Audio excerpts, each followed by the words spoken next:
faut y aller, faut y aller. Comme un bon petit soldat. Un bon petit soldat du djihad. Karim a 24 ans et aujourd'hui il nous embarque dans le métro pour un dernier voyage. Oh, poussez pas les gars!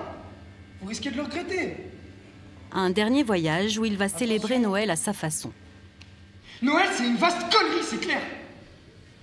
On achète des conneries, on vend des conneries, on fait de la pub pour des conneries, il y a des conneries à la télé, il n'y a même pas de foot, on boit des conneries, on chante des conneries, c'est la fête à la connerie, quoi. Bah moi, je vais faire une connerie pour fêter ça. Sous son blouson, une ceinture d'explosifs, car aujourd'hui, avec son frère et plusieurs amis, il a un terrible plan. Des attentats simultanés à Paris, Londres, Bruxelles et je sais pas où encore. Ça a de la gueule, non? On va en parler pendant des années. Depuis que il y a eu les attentats et tout, à chaque fois je me demandais mais pourquoi ils faisaient ça. Je demandais à mes parents et tout et ils n'avaient pas vraiment réponse à ça parce que on peut pas vraiment être dans leur tête. Quand c'est passé aux infos, j'avais du mal à y croire. Je me dis mais c'est pas possible. Comment on peut tuer autant de gens comme ça? Comment une personne peut tuer autant de gens? Frappé par les attentats de Londres en 2005, c'est par l'écriture que Mitch Hooper a lui aussi voulu comprendre l'indicible, un projet qu'il a concrétisé 10 ans après. En 2015, c'est arrivé ici en France et la fiction a été rejointe par la réalité. J'avais déjà imaginé ces deux frères, et puis il y a eu les frères Kouachi et les frères Abdeslam. Avant que j'écrive vraiment la pièce, donc j'ai été influencé par ce que j'ai entendu là-dessus aussi. Najib vient me voir et il me dit tu te sens de faire un attentat suicide comme ton frère? Je voulais pas passer pour un con. Alors j'ai dit ouais, pourquoi pas, ouais.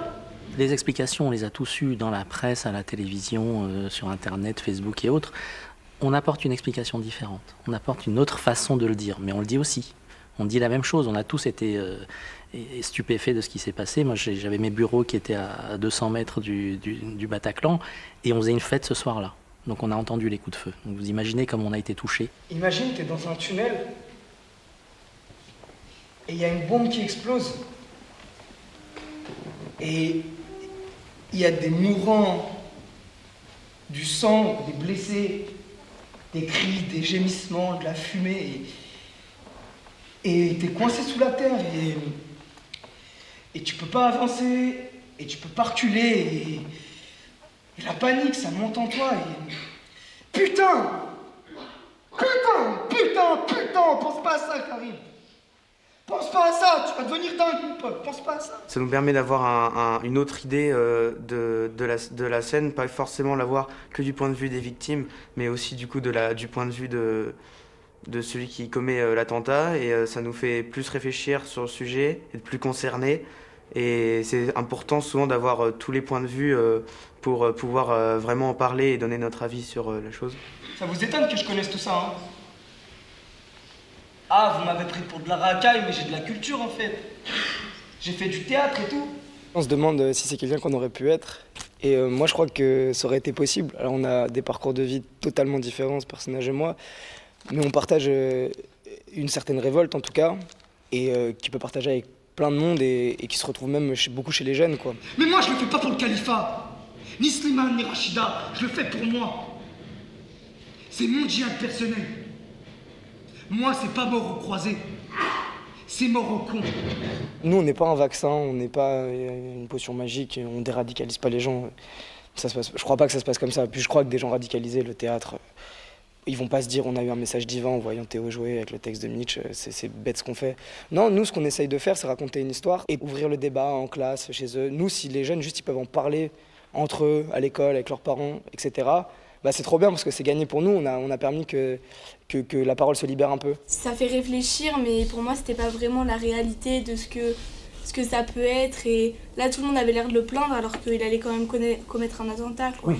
Et ils font ça, eux, pas forcément pour faire du mal à ces personnes ou à leurs familles, c'est surtout pour attaquer l'État et avoir tué des civils qui appartiennent à cet État. N'est-ce pas que vous êtes tous d'accord pour bombarder des enfants du moment que c'est pas chez vous? Et ben maintenant, c'est chez vous. L'idée, ça a été de faire démarrer les élèves à partir de textes anciens. On est parti donc de textes de Voltaire, de textes d'Albert Camus.